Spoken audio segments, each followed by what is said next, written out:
എല്ലാം basic issues, ജനങ്ങൾക്ക് ജീവിതം ജീവിക്കാൻ, കുടുംബങ്ങൾക്ക് ബേസിക് ഇഷ്യൂസ് പരിഹരിക്കാണ്ട്, കൊല്ലായിട്ട് പരിഹരിക്കാണ്ട് അങ്ങനെ തന്നെ നിൽക്കുന്നു. അപ്പോൾ ഞാൻ CPM ഒന്നും ചെയ്യുന്നില്ല.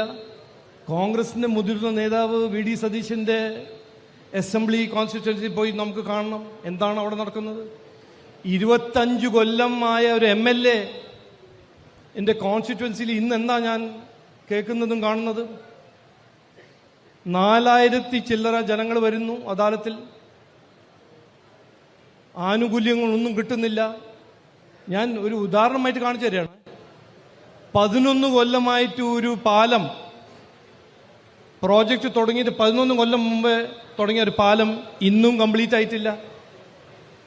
8 കൊല്ലം മുമ്പേ തുടങ്ങിയ പാലം കംപ്ലീറ്റ് ആയിട്ടില്ല. 25 കൊല്ലം മുമ്പേ റോഡ് ഒരു ജംഗ്ഷൻ ആധുനികരണത്തിന്റെ പ്രൊപ്പോസൽ വെച്ചത് നടന്നിട്ടില്ല.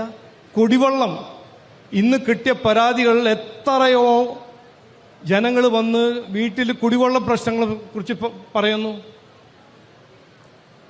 അപ്പോൾ ഞാൻ പറയാൻ ആഗ്രഹിക്കുന്നത്, ഇനി വരാൻ പോകുന്ന ഒരു 30-35 ദിവസത്തിൽ ഒരു ഇലക്ഷൻ വരാൻ പോകുന്നുണ്ട്. ഇതൊരു അവസരമാണ്. ഈ 70 കൊല്ലം നടത്തിയ ഒരു വിവാദ രാഷ്ട്രീയം, വികസനമില്ലാത്ത രാഷ്ട്രീയം, തൊഴിലില്ലാത്ത രാഷ്ട്രീയം,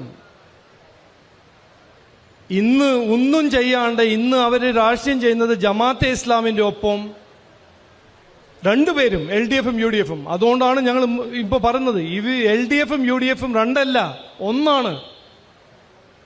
ഏത് ക്രൈറ്റീരിയ എടുത്ത് നോക്കിയാലും വികസനമാണോ, വികസനമില്ലായ്മയാണോ, അഴിമതിയാണോ, ശബരിമല കൊള്ളയാണോ, ജമാഅത്തെ ഇസ്ലാമിന്റെ ഒപ്പം രാഷ്ട്രീയം ചെയ്യുന്നവരാണോ, വിവാദ രാഷ്ട്രീയമാണോ, ഇത് ഏത് ഇഷ്യൂ എടുത്താലും ഈ രണ്ടുപേര് UDF-ഉം LDF-ഉം ഒന്നാണ്.